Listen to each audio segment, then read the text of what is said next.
Welcome to Transmissions Alt Mode, where we look at the latest comics and other media featuring the Transformers. In this episode, we've got a Skybound doubleheader as we review Scarlett 2 and 3. Today is Friday, August 9th, 2024, and this is episode 402 of Transmissions Alt Mode. Welcome to Transmissions Alt Mode, the podcast that feeds your complaints directly to Daryl. He seems to enjoy them. I'm your host, Charles, aka Big C, and I'm joined by the excellent Transmissions team.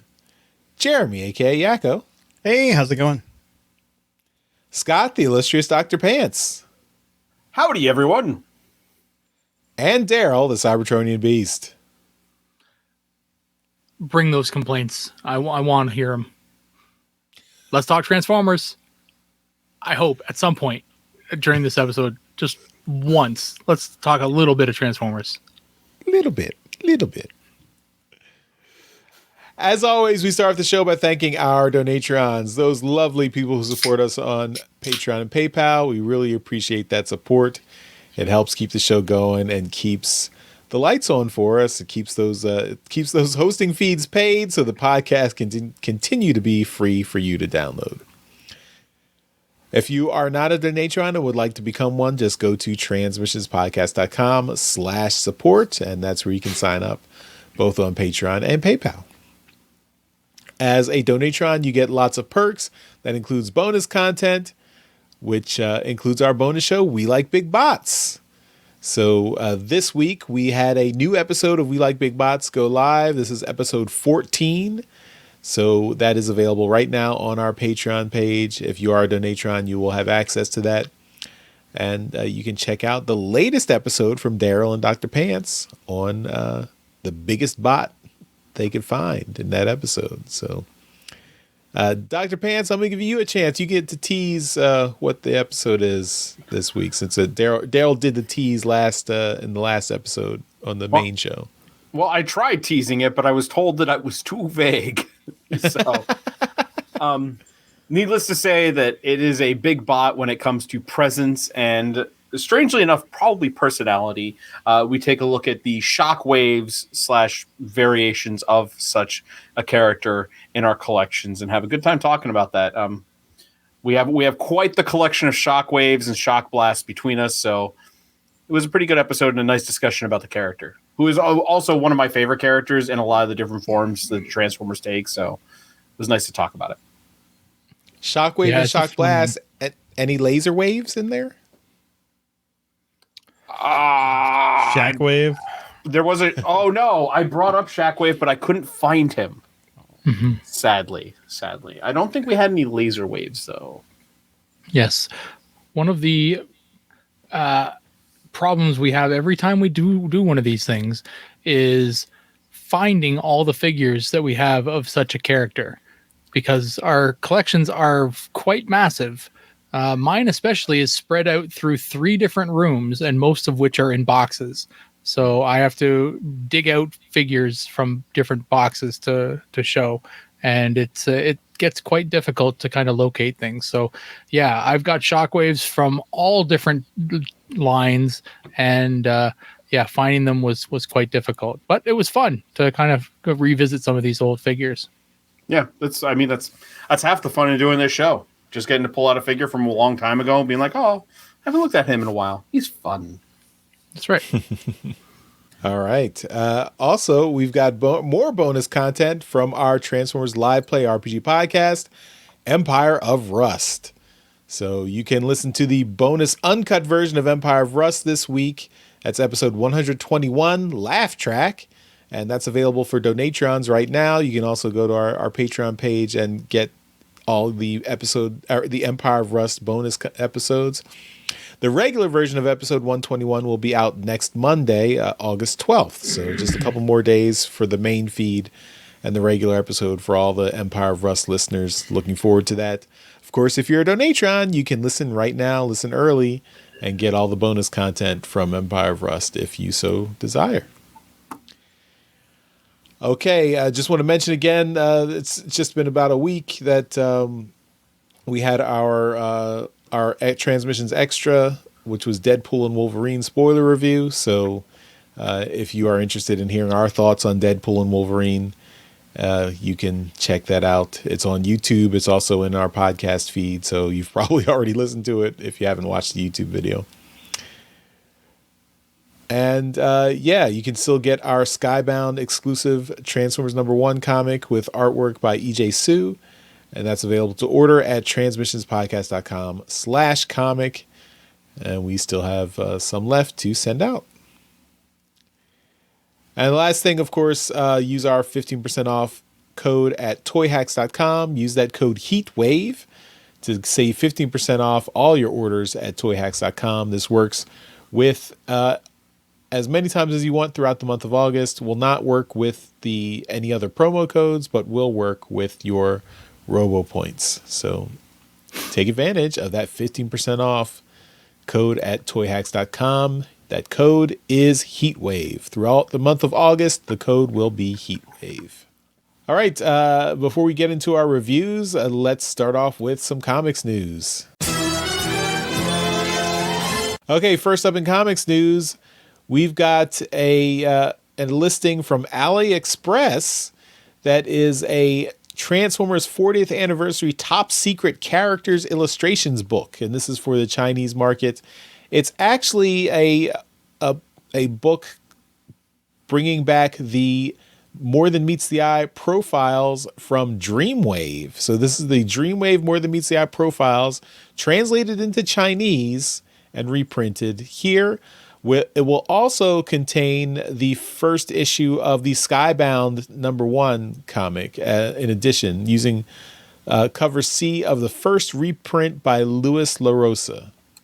So an interesting combination there. That's going to kill all the people that are trying to be completionists with the #1. Yeah, I mean, especially this is probably a Chinese language version of the comic, so pretty unique. So interesting. The box art is pretty cool. Yeah. It must have been a lot of work to translate all these profiles into Chinese. I wonder how popular this is going to be. So it's interesting. Just wonder when we're going to finally get away from the Dreamwave art. Like you see it pop up randomly in all these places. I'm like, we've had so much other good comic art you can use. Yep. Although I do like all the Don Figueroa art from the Dreamwave era. Yeah. But the Pat Lee. The Pat Lee has its charm, right? The proportions are what get me. Yeah. Just don't look at it too much. Okay, next up, we've got the cover for the Transformers Compendium Volume 1, and this is Skybound reprinting the Marvel US G1 comic series with a new cover by, I believe that's Daniel Warren Johnson's cover there. So this compendium is reprinting issues 1 through 44 of the original Marvel G1 Transformers run. This will be releasing next year, February 18th, 2025. So of course, I mean, if you're an old guy like me, you are quite familiar with the Marvel G1 comic series. So I mean, I can't recommend this enough. We just saw Bob Budiansky at TFCon, and Bob Budiansky and Simon Furman at TFCon Toronto last month. So if you are not familiar with the US Marvel G1 comics, it's 80s comics, so it is quite different from modern comics. But I think 80s comics have their charm, and I definitely think the Transformers comics had a really unique feel compared to the G1 cartoon.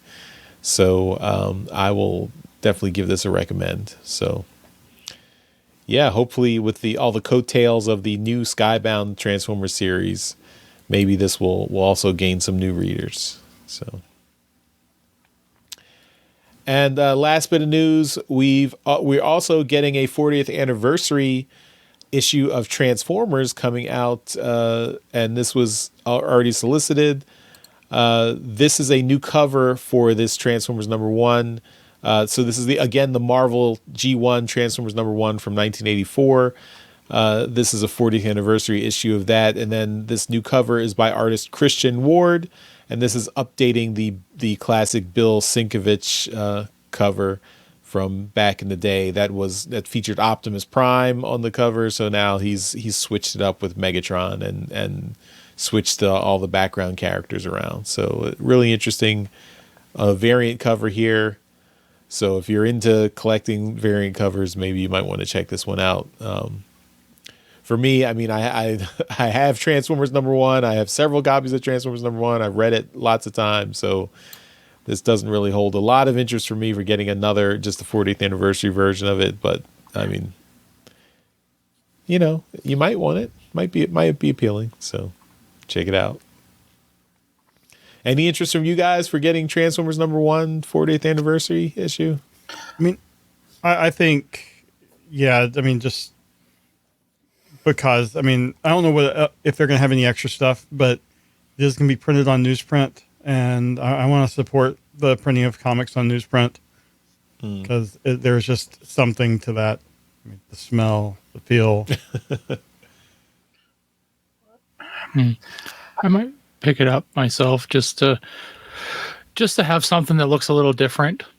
But yeah, I mean, it's not a huge get for me. I don't think it's. I'd be much more interested if they reprinted the original one, like a facsimile edition, like they've been doing with Marvel and DC, where it's it's original down to the ads, except for the updated barcode and price.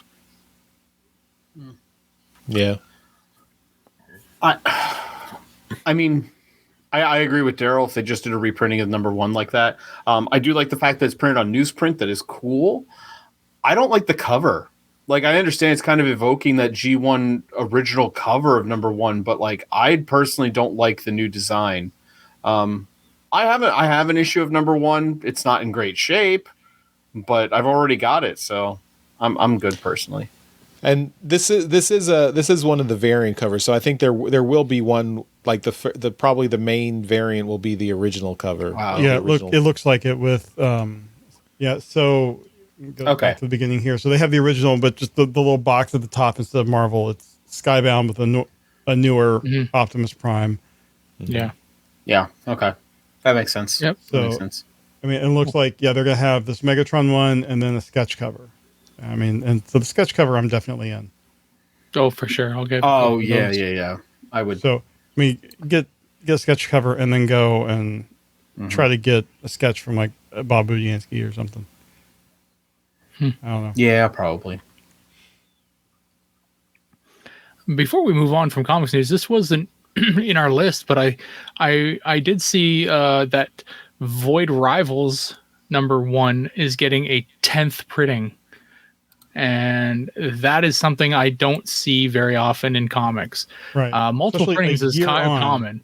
Yeah. So like multiple printings I've seen go to 5th, 6th, 7th, maybe 10th printing. That is insane. It's a little excessive, right? But I mean, is there really a draw for it at this point? I don't know, but it's nuts that this thing has gone on that far.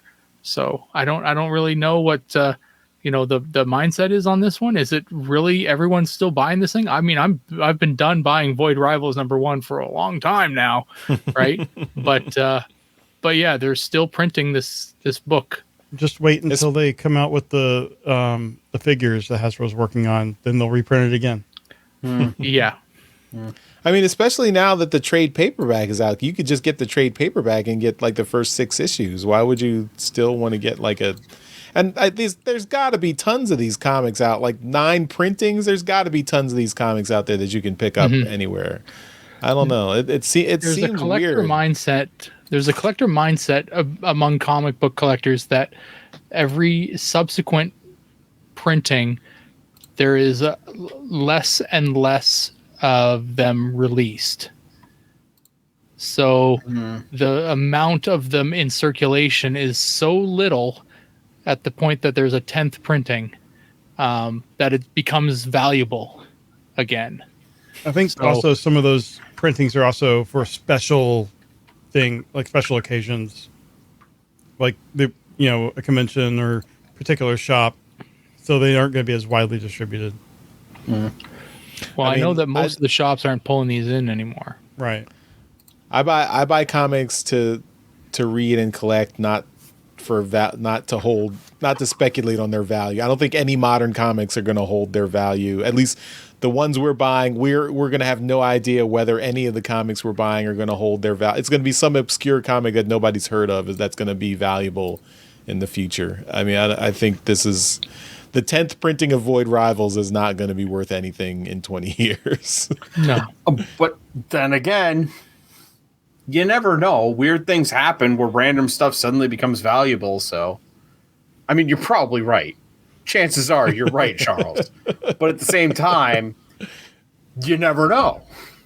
I mean, I just say, like, I think you drive yourself crazy trying. I mean, that's what crashed the comics market in the 90s was people trying to speculate on just buying up comics and thinking that since the comics of the past were valuable now, that if you just keep buying comics, they'll be valuable in the future. I think you should just buy comics if you love comics, if you like reading comics, if you want to collect comics, you should buy them for you and not for the potential value they'll hold in the future. Right. I don't know. I got a box full of Death of Superman right here that I'm going to retire on. Mm-hmm. By retire on, do you mean be buried with? Yep. Retire from life.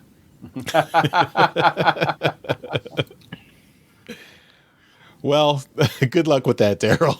I hope it works out for you. All right. Well, that's all our comics news. Let's move on to our reviews. That's right. I said reviews because we've got two comic reviews this week. 2 non-Transformer comic books to review.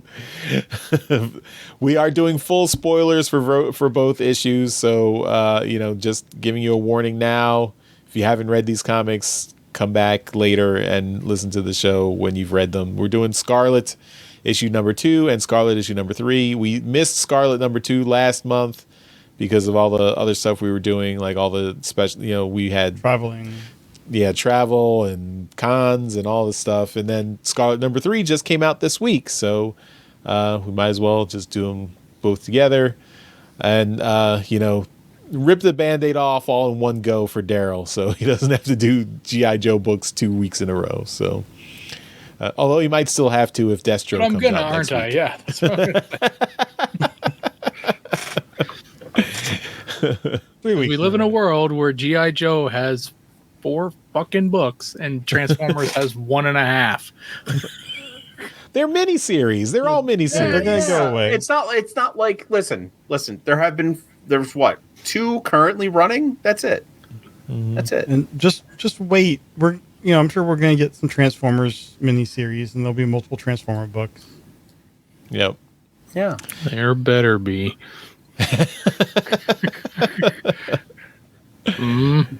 Shake harder, boy. Remember to send all complaints to Daryl at transmissionspodcast.com. Yeah. All right, let's get into the reviews. So as I said, we're doing all spoilers. We're starting off with Scarlett number 2. So Scarlett number 2, written by Kelly Thompson, artist Marco Ferrari, colorist Lee Loffridge, letterer Russ Wooten, editor Ben Abernathy, logo and publication design Andre Suarez, and production Ashby Florence. So you may not remember, at the end of Scarlett number 1, she got captured by the Arashikage ninja clan when she was trying to basically go undercover and break in and join the clan, and we're going to continue right there. After Scarlett was captured in the last issue, she awakens in a cell in the clan Arashikage compound. She contemplates her mission objectives, breaking into the Arashikage stronghold, finding her friend Jinx, and securing the rumored Arashikage weapon. And she adds a 4th objective, stay alive. As she observes her surroundings, she takes stock of her condition. She is tied to a chair and can barely move. She checks her mouth and realizes the ninjas removed the lockpick in her mouth. But they didn't find the razor blade she hid in a wound beneath the skin in her abdomen, beneath stitches for the wound. She breaks the stitches and pulls the razor blade out, then uses it to cut her restraints. She frees herself.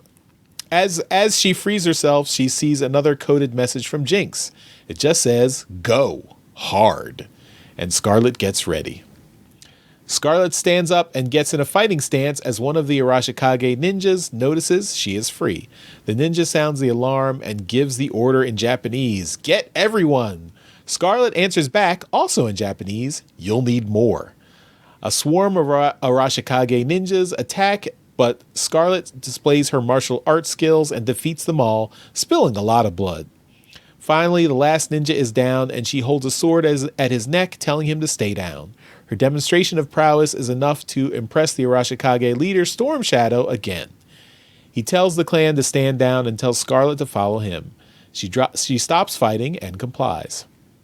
As they walk through the stronghold, she watches the clan warriors training. One of them is her friend Jinx, still deep undercover. Watching her brings back memories of their past when they trained together. Their friendship is the main reason why she is here, but she cannot show any of this emotion outwardly, lest she blow her cover. She simply remarks to Storm Shadow that she is a particularly skilled warrior, and also the only woman she's seen in the Arashikage clan. Storm Shadow tells her there are none like her. Storm Shadow takes Scarlett to a quiet room and offers her traditional Japanese tea. He tells her he is impressed with her fighting skill alone. He tells her that while he's impressed with her, fighting skill alone is not enough to earn a place in the Arashikage. He asks her to explain why she wants to join them in the first place. Scarlett answers that she's become disillusioned with the U.S. military and wants to find a place where honor is a priority and a group that also values and can use her skills. As they continue their discussion, the clan Hard Master arrives to greet them both. The Hard Master tells Scarlett again that they are impressed with her abilities, but they need to test her to see if she has honor and can be truly loyal to Clan Arashikage. Scarlett asks how she can prove her worth. The Hard Master tells her the clan is seeking to recover an ancient weapon that is an artifact of Clan Arashikage. They have tracked it to a rival Yakuza clan, the Mugenonami, or Endless Wave, that controls a group of skyscrapers in Tokyo called the Sato Trio. The Hard Master explains that two of the towers, Tiger and Sakura, are under the Yakuza's control. Scarlett accurately determines that the Arashikage weapon is secured in Tower 3, Sakura, and that Tower 2, Tiger, is a defense system of some kind. Hard Master is doubly impressed with Scarlett's quick reasoning. The Arashikage have a plan to break into the tower and recover their artifact, but there is one position in the plan open that Scarlett needs to fulfill. She will break into the Tiger Tower alone while the rest of the clan attacks the Sakura Tower. As Scarlett executes the plan, she reflects that her mission is a suicide mission. The clan figures she's skilled enough to complete it, but if she doesn't make it out alive, it's no loss to the clan. Scarlett controls her fear by focusing on the importance of the mission and finding some aspect that is worth dying for, and her friend Jinx is worth it. She breaks into the top of Tiger Tower and starts the mission. Tower security discovers her and raises the alarm. As the guards close in, Scarlett pushes her fears and doubts away. At the top of the building, she faces a large chasm in the center of the building. And she jumps. To be continued. So that is Scarlett number 2. Yeah, it's a fairly standard, I think, spy mission story. And, it makes me think of the Snake Eyes movie from a few years ago. I don't know if you guys saw that movie. That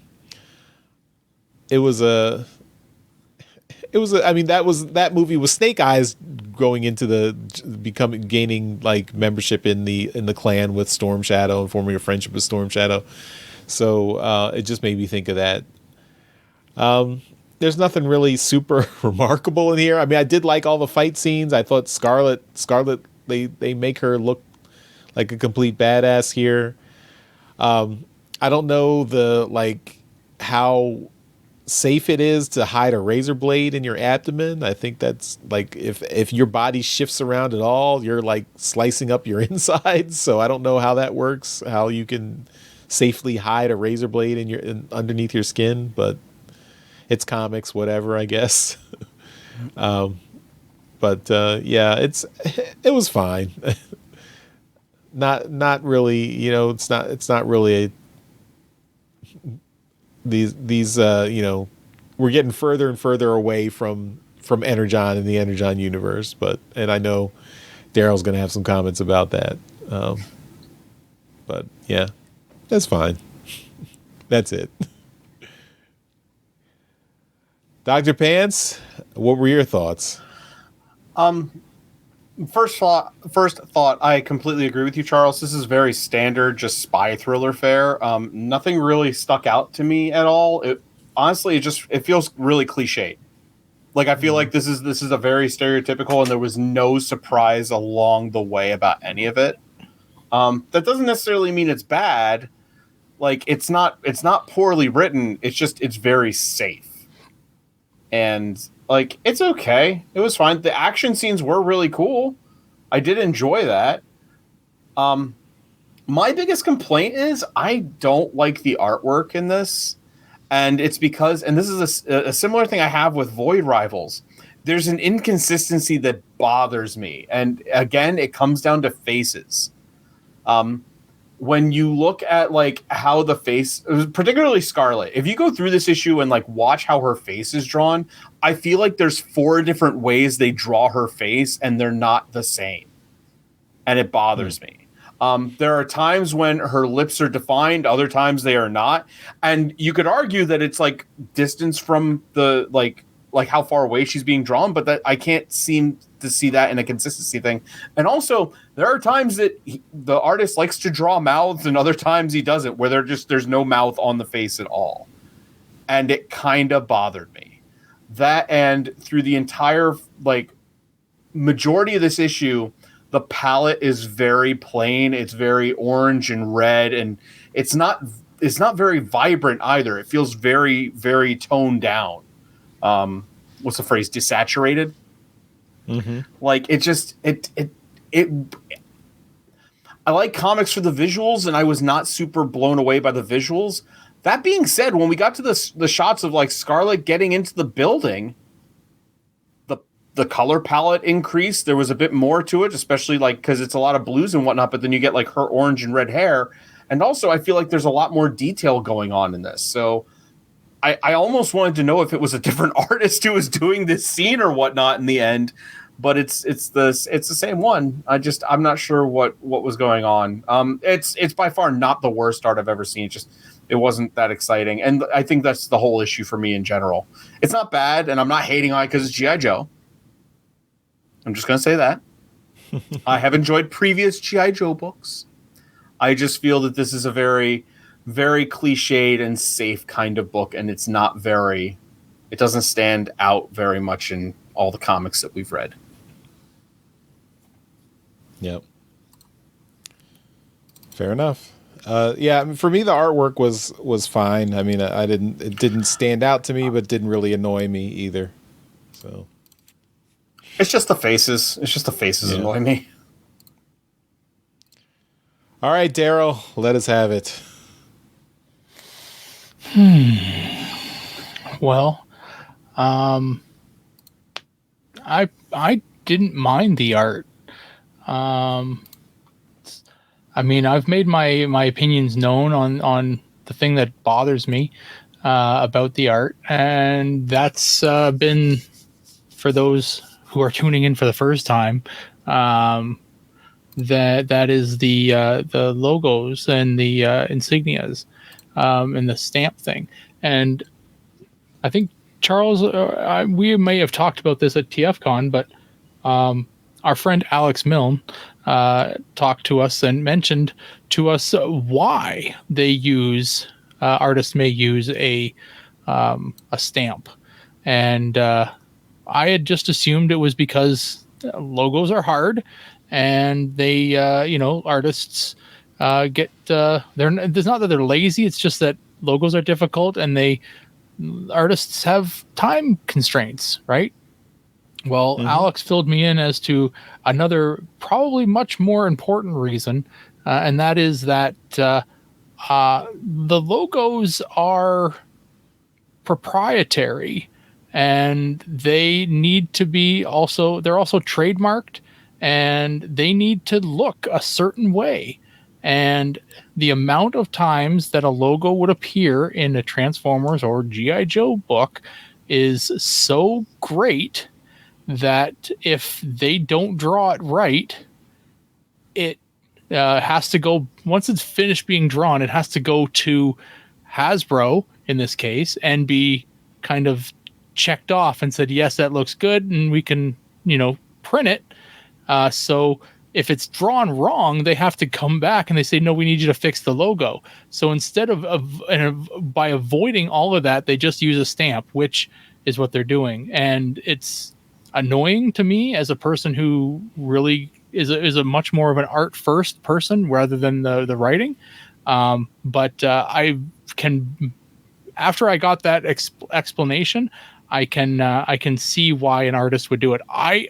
Honestly, if I could draw, I would use a stamp in that situation to avoid being everything coming back to me and saying, fix this one, this one's okay, fix that one, fix this one, right? That would drive me nuts. So did he go into how he was able to do such distinctive faction symbols? Yes. Well, he didn't really go into it. He just mentioned, because I said, why were you able to? He said, because Hasbro didn't care.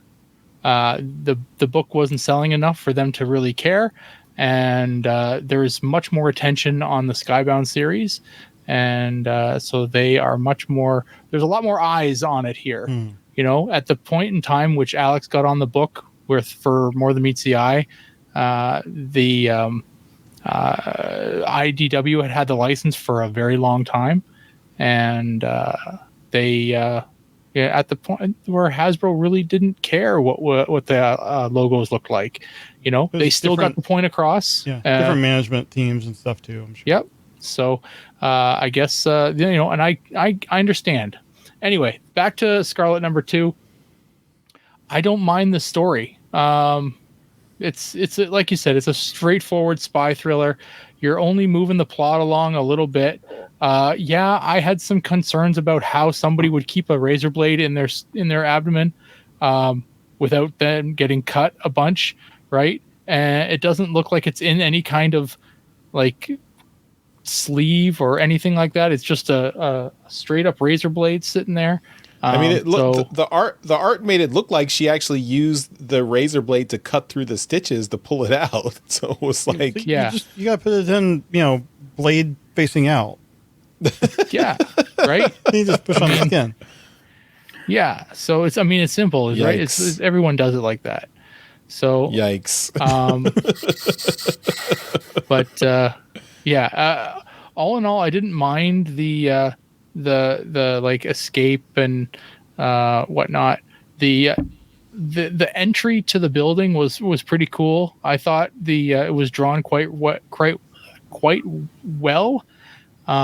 There were some certain parts with regards to the art where I remember making these observations with some of the Transformers books back at the end of IDW, where the artist just chooses not to do backgrounds for time's sake, I guess.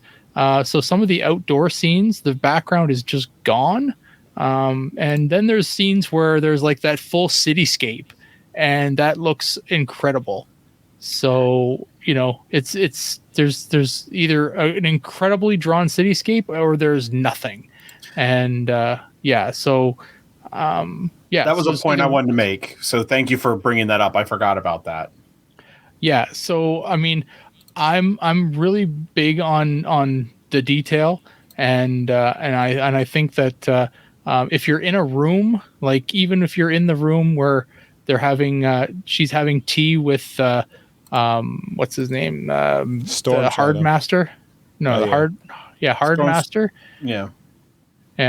There's no background, there's no walls, right? So like, I don't know, just make it seem like there's a room there, I don't know, just that kind of stuff. I'm just kind of flipping through it here just to kind of see. It makes it boring. It makes it boring when they do that. Yeah. So I understand it. Like, there's some really great detail in a lot of the other things. There's some great hash hashing the with the helicopter and stuff. I'm just kind of flipping through it right now real quick, but all in all, I don't mind the art. But in the story, like you said, it was fairly standard. All right. And Jeremy, what were your thoughts? Well, on the art first, I feel like it has a bit of a manga style to it. And that's like where, sometimes you get like the faces with just like dots for eyes and no mouth. And that's just what my thoughts were going through. I kind of get where you're coming from there. So, and I think especially with the setting now being in Japan, it kind of plays into that a little bit. But the story, I mean, I agree with everybody that it's basically a spy thriller, just kind of by the numbers at this point. And I've been enjoying it. I think the story is interesting. I am also waiting for the whole Energon part to come in, but since we've all read issue 3, we can see where it's going at the end of that. But just in terms of the story with this, spy setting up Scarlett as a formidable force, this really did, serve the purpose, and it puts her in, believable situations for someone that's a spy. And I don't know, I thought it was really enjoyable and kind of setting up her and Jinx, with their training scenes, and then seeing her there where she can't act like she knows her. And so I thought this was very enjoyable for what it was. And I'm a big fan of spy books and movies and everything. So this was kind of up my alley in terms of what we're getting here. All right. Well, that's our review of Scarlett number 2. So let's continue the story with Scarlett number 3. All right. And Scarlett number 3 has the same creative team, written by Kelly Thompson, art by Marco Ferrari, colors by Lee Loffridge, letters by Russ Wooten, editors Ben Abernathy. So, Sailor 2 security is scrambling after Scarlett jumped into the chasm. Her dive took her into a giant fish tank, but those fish include sharks. They send everyone to the 8th floor, thinking that's the place that she'll emerge from the tank, but she's going down instead. The lobby security spots her near the base of the tank, but the people on the radio don't believe them and tell them to stay off the radios. After a close call with the shark, which she's thankful if there's no blood in the water, she reaches a door at the bottom of the tank. Scarlett goes through the door and enters the first sub-basement floor. Security now knows that the tank is empty, and most of their forces have been going to the 8th floor, but she spots a few that are still roaming the halls near her in the sub-basement. She hides as they pass, then tranks 3 in the control room on this floor before moving further into the facility. The 3 security forces from before that she had seen, armed with katana and throwing stars, finally catch up to her, and she slices one in the face while she gets stabbed in the side herself. She's still able to take out the other 2, but her injury isn't going to help anything. Suddenly, the elevator opens, but it's empty. Thinking quickly, she uses her blood to make it appear that she went in and through the elevator ceiling while she continued down. This has its desired effect in confusing and slowing down her pursuers. In the Sato 3 building, Storm Shadow and Jinx are fighting off an endless stream of ninja. They're in the room with the target, but the target's protected by a beam of energy that disintegrates anything that comes into contact with it, and Jinx has no desire to do that. Back in Sato 2, Scarlett has made it to the 6th sub-basement floor. This is where the machinery that's controlling the energy beam is. She readies an explosive device, but is attacked by the leader of the group that she had been eluding, and she drops the explosive. Describing this enemy as a final boss type of opponent, she's in the fight of her life until she's able to kick him to make some space, and then she grabs her crossbow. Her first shot is deflected as he strikes the crossbow with his sword, but as they struggle, she's able to release an arrow and just stabs it into his belly, just in time for more forces to arrive. Seeing that now's the time to cut and run, she activates the explosive, which had fallen below the railing that she was on, and she runs out of the room just in time. Back in State 3, Jinx and Storm Shadow are fighting another wave when the beam suddenly shuts off. Finishing off the remaining ninja, Jinx tells Storm Shadow that she's amazed that Scarlett did it. Storm Shadow is happy that Jinx continues to doubt him. While the security in State 2 thinks Scarlett has escaped in the elevator shaft, she's using her grappling hook to climb the outside of the fish tank, and from there she makes it up to the roof and climbs to the top of a smokestack. Then she fires another grappling hook across to State 3, and then swings across, believing that this is just going to be the glorious end to her life. However, she busts through the window on the 47th floor, and Jinx is there to bring her back. They have a brief moment alone where they're able to let their facade drop, but then the radios alert Storm Shadow that the buyer's helicopter has arrived, and it lands on the roof with a strange snake insignia on the side that none of them seem to recognize. To be continued. So I feel like after all the setup, which in the last issue, which did have a lot of action in it, this one was nothing but action, and I really enjoyed it. I liked seeing the various like ways of escape, and I mean, it's not that the security forces are stupid enemies, but she's eluding them through various things, like the thing with the blood in the elevator. And I mean, I guess some of them are stupid because the people in the lobby did see her, but they were like, get off the radio. But I thought this was very enjoyable. I think we have one more issue, or do we have one or two more issues after this? Two more issues. Okay, so bringing in Cobra at this point, at the very end, makes me optimistic that, you know, the connections are finally going to be forming here, and we'll see where it's going to go. But I feel like this was very, for a middle part of a mini series, this was very enjoyable. You know, they've got the MacGuffin, and the people that want the MacGuffin are here, so we're excited to see where it's going. And the art, you know, was very similar to the last issue in terms of style, but I thought the colors I thought worked really well. I mean, Scott, you were talking about in the last issue, like once they got to the building, the colors seemed to be a little bit better in terms of variety. And I feel like you have the fish tank, you have the basement levels and stuff. It seemed like there was a lot there that was, I don't know, more detailed, more just, I don't know, colorful, rather than just what we saw in the Arashikage base. Yeah. So, I guess let's start with you. What were your thoughts on the book? It's okay. So first of all, it still feels very stereotypical kind of spy thriller. We get now the infiltration action scene, but in the case of this one, I am not upset about that at all, because I loved everything that happened in this issue. It was a lot of fun. The action scenes were great. I do like all the stuff she kind of pulled in this, like you said, like using the blood in the elevator to kind of hide where she was going. And it was a pretty cool issue.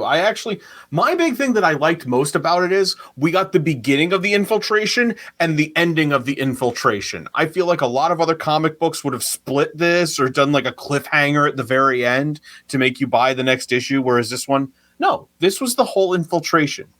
This was like one nice slice of the story. The artwork in this issue, I feel, is a lot better, actually. Because it feels mostly consistent, and it is much better. And I'm assuming Daryl will bring up the fact that there's backgrounds in a lot of this. We actually have some backgrounds that we can tell what's going on in most of it. Yeah, where we don't have backgrounds is usually like a big action scene where they're trying to show motion or something. Right. But then you get that 2-page spread that's like between pages 10 and 11, and it's the whole hallway, and you get the vending machine and like some grates and everything. I do want to bring up that one thing that completely took me out of the comic is page 10, the first half of that spread. I have no idea what is going on with the posing in that, but something looks really off. The guy she beheads, the way he's posed, I don't know. It looks really bad. Right. Something about it like takes me out of it entirely. Yeah, and that's where he's stabbing her in the side, which is probably the same spot where she had that razor blade hidden. Right. So that's just never going to get to heal. No. Very similar to the 86 movie when they keep shooting Optimus Prime in the same spot. Like, yeah. But that is my only complaint really with this book is like that shot right there. Something just feels weird with the anatomy in it. But the rest of it looks really cool. The poses in a lot of it are really well done. Some great shading, some great use of color and whatnot. It's a much more vibrant book, I feel, which you should have with a high action issue like this. And the expressions on the faces this time. Like, I feel like it's the exact opposite of last issue, where I was complaining like the faces were not detailed enough and like something felt off. This feels a whole lot better, and I really like this. And I kind of want to know, what's the weapon? What's in the box? Like, I think hopefully we find out. I mean, I'm assuming we're going to find out, and I wonder if that's going to be like some piece of maybe Cybertronian tech or something related to Energon. And that's maybe some piece of Megatron. Maybe. It's his trigger. But anyway, I like this one more than issue 2. 2 was okay, but this is a step up in a lot of ways.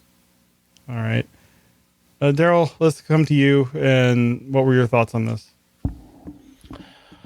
A lot more similarly to last issue. More action. I'm always fan of the action. If there's going to be a comic I'm forced to read, it better be a good action-packed comic. There was a lot of just, it was a quick read, which again, I'm very happy to have. And it was fun to watch, or to follow her around the building. I'm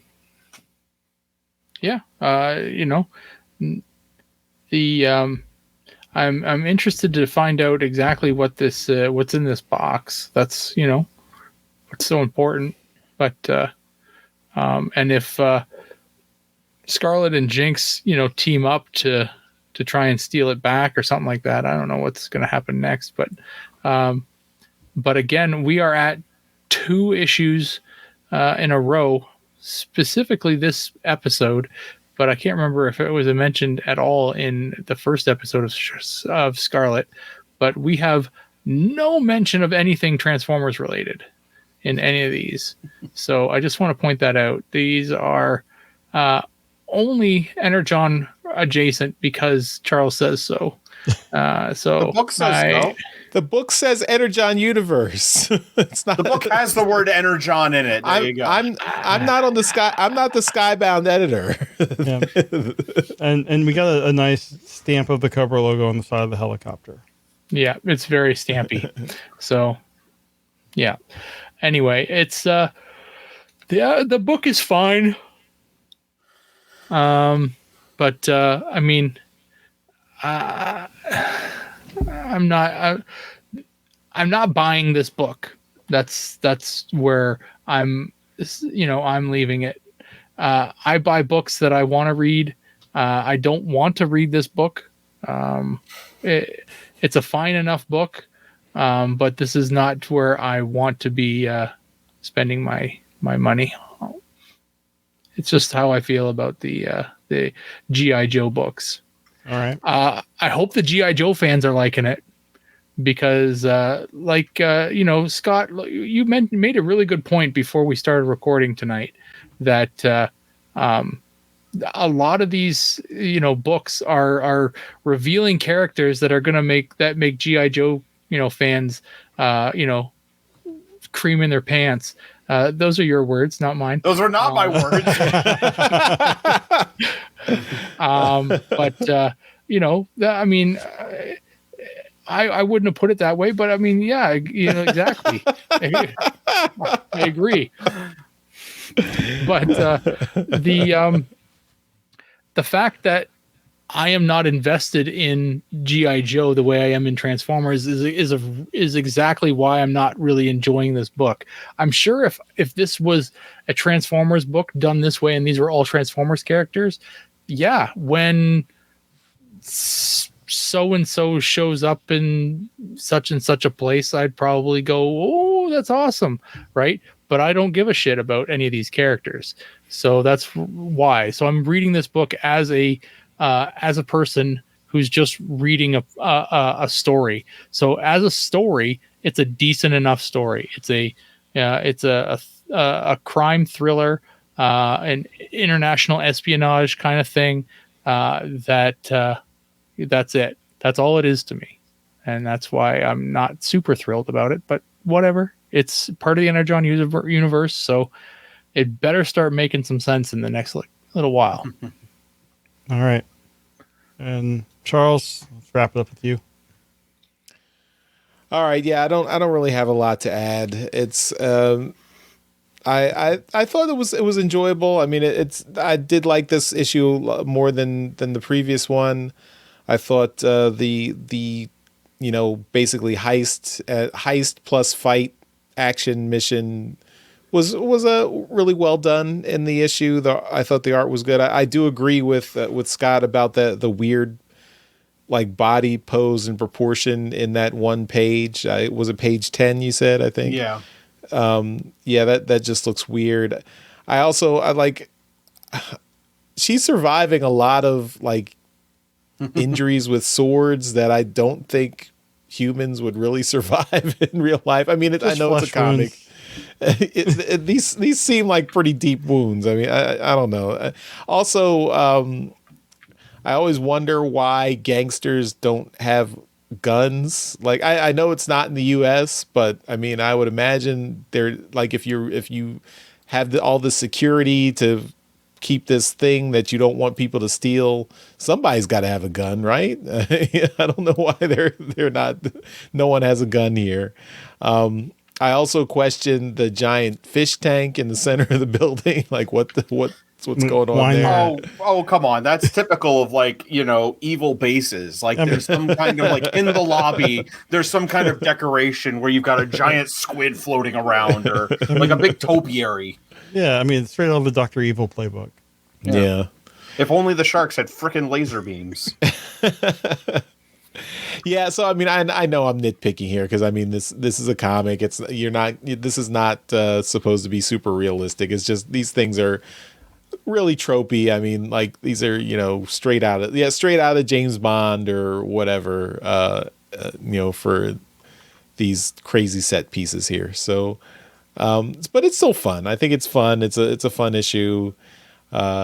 Finally they get to Jinx and Scarlett get to like talk and team up at the end. So I thought that was nice.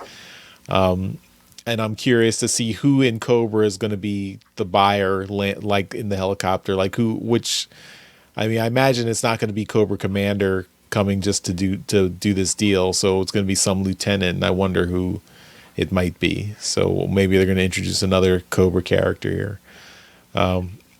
But yeah, it's fun. I hope the Arashikage artifact is some like Energon artifact or something to do with Transformers. So I hope that connection is made, but we'll see. It might be I think in the G.I. Joe cartoon there was some like super mystical sword that Storm Shadow had from his clan. So maybe it'll be that.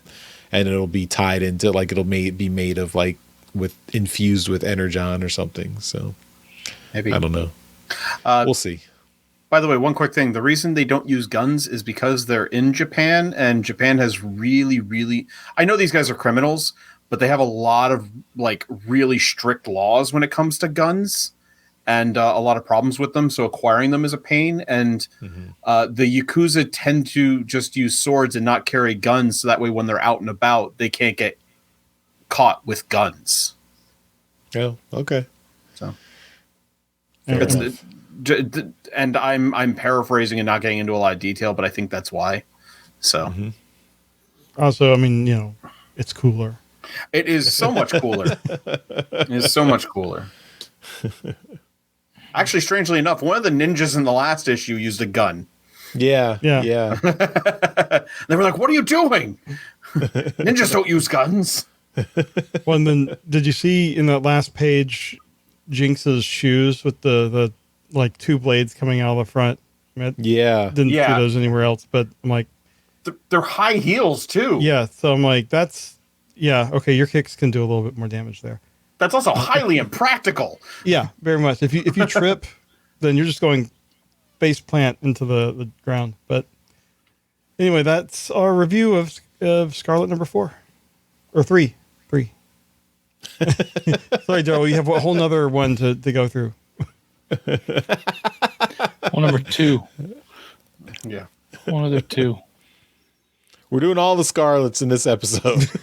Even the ones that aren't out yet. All right, well, that's all our comic reviews for this episode, and we will finish up with a little bit of feedback. All right, we've got a comment on YouTube for episode 401 of Alt Mode, and this comes from Carl's Collection. And it says, I suspect that Chameleon is actually Astoria Ritz-Carlton. Otherwise, why include her in the first issue? I think she was meant to seem like a throwaway character, but is actually a threat hiding in plain sight. So this is a comment based on the Destro number 2 review that we did last week. And so there was at the end of Destro number 2, Destro was being stalked by an assassin named Chameleon. So and this is an interesting speculation by Carl's Collection. This and makes a lot of sense since we had the Astoria Ritz-Carlton character introduced in the first issue, and then she was gone in issue number 2. So we'll see. Let's wait and see if that pans out. Scott, I believe you know Carl's Collection. So I do know Carl's Collection. Carl is an old friend of mine. Who actually is one of the people who really got me into collecting the way I do. Actually, the Detolf cases in my room are from Carl. Carl has been a big help in my life, and he has his own YouTube channel where he talks about comics and comic art and that he picks up and whatnot, and it's a nice little show. He's doing pretty well for himself. So it's good to hear from Carl. I know he's been listening to the show because I brought up I was on it, and he said he's heard a few episodes. And since we're doing the G.I. Joe stuff, and he is a G.I. Joe fan to an extent, he's also a Transformers fan, and he's been asking me for advice on what figures to get because he's been out of the game for a long time. So he's trying to figure out what stuff to fill in his collection. So, Carl, it's always good to hear from you, and I'm sure we'll chat soon. But give that feedback. Give that feedback. They appreciate it here. Yep. All right. That'll do it for this episode of Transmissions Alt Mode. Again, Dr. Pants, thank you for coming on this week and hanging out with us. Why don't you tell everyone where they can find you and your stuff online? As always, it is a pleasure to be here. Thank you guys so much for having me. And you can find my stuff at we have a link tree that is Nerdstradamus, which takes you to every place we are. I'm sure it's posted in the show notes, or if you're watching this on YouTube, I'm right there. And YouTube is our main outlet, but we are on all the social medias. We do a lot of robot stuff and a lot of just video game stuff. So please go check it out. If you're a Transformers fan, I did just do a video not long ago showcasing my entire collection. And we've got some more robot-themed episodes coming up. All right. And of course, at the end of every episode, we give a shout out to our Masterpiece Donatrons. These are the folks who continue to support the podcast at our highest level on Patreon, so that's why they deserve a mention in every episode. So thank you once again to John Forex Levengood, Demon Take 82, and Steve C. You guys rock. You're awesome. We love you. And we love everybody. Thank you all for watching and listening to this episode of Transmissions Alt Mode. We'll see you next time. Bye-bye. Bye. See ya. Later.